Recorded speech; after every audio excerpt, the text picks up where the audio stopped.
Assalamualaikum warahmatullahi wabarakatuh.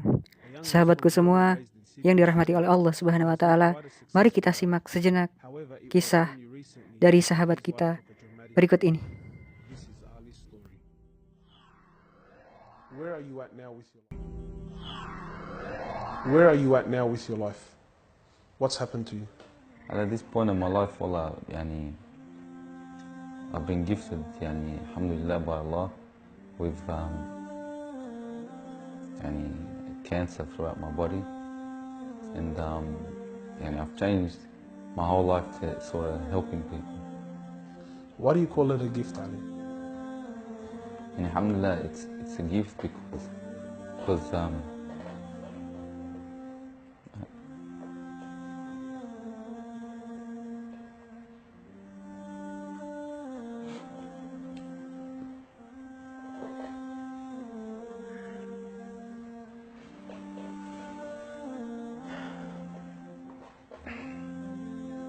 and it's a gift because Allah's given me a chance to change.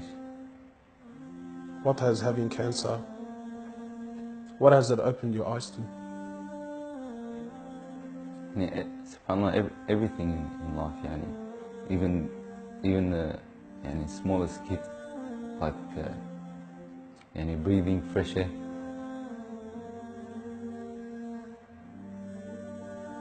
Do you feel like you used to take that for granted before?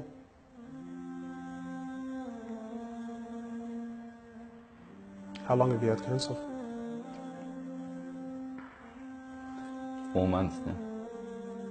Ali was diagnosed with stage 4 cancer and given only 7 months to live. Upon finding the news, he immediately sold his successful business and was forced to reconsider the lavish lifestyle he was accustomed to. Everything was to change. Ali, what was your reaction when you came to know you had cancer? I got rid of my cars, I got rid of my watches, even my clothes. I took them with me overseas and I gave them to a lot of people up there. Alhamdulillah.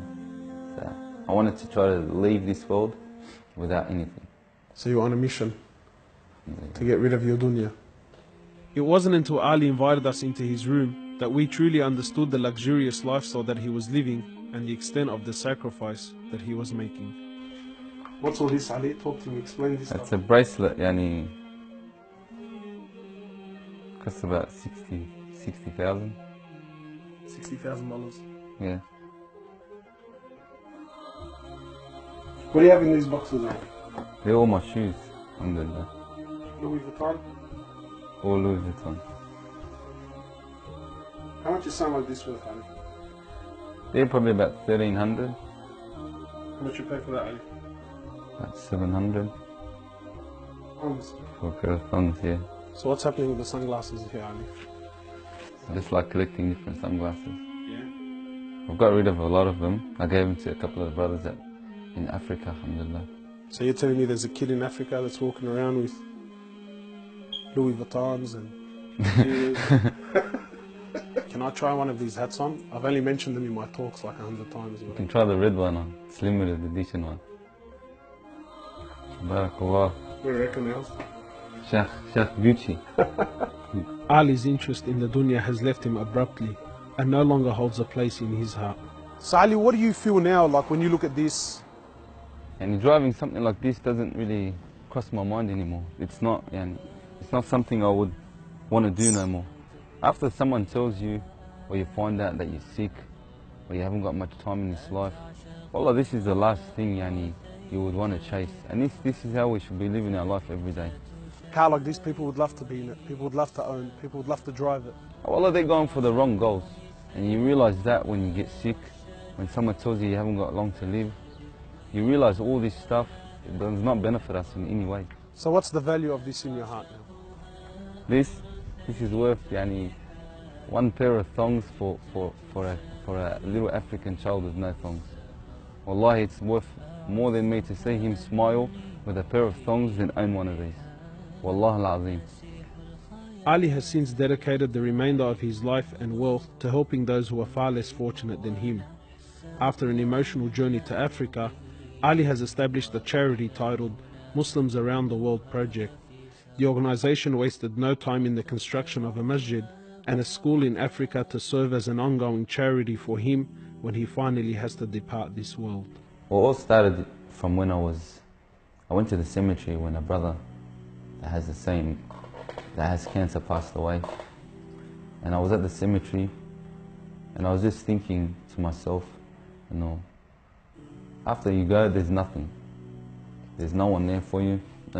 No mother, no father, no brother, no sister, except for your deeds. And even your money is not going to be there for you. So the only thing that's going to be there for you is a sadaqah. And that's the only thing that's going to help you gradually through your time in the grave till you get to the ultimate destination. As the reality of death further sinks in, Ali spends most of his personal time in preparing himself for his final meeting with his Creator, Allah. The Prophet of Allah says, sallallahu alaihi wasallam, more or less, he says, he who loves to meet Allah, Allah loves to meet him. And he who hates to meet Allah, Allah hates to meet him. Are you loving to meet Allah? Because of this cancer, I've been advised by one of the brothers to take a special drug to help me with pain and stuff. And subhanAllah, it's very strong. I took a bit too much and I came into a whole different world within not knowing where I was, and it was very hard for me. And subhanAllah, I actually seen things I've never seen before. And my family were there all standing around me, and I was pointing up and I was saying, Ya Allah, take me. And it was that beautiful what I was seeing, I just wanted to go. And the next day, subhanAllah,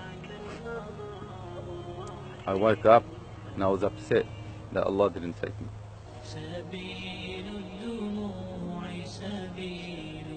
Well, I ask Allah subhanahu wa ta'ala to purify you and to give you shifa and to keep you around us for a long time. Allah, may Allah subhanahu wa ta'ala reward you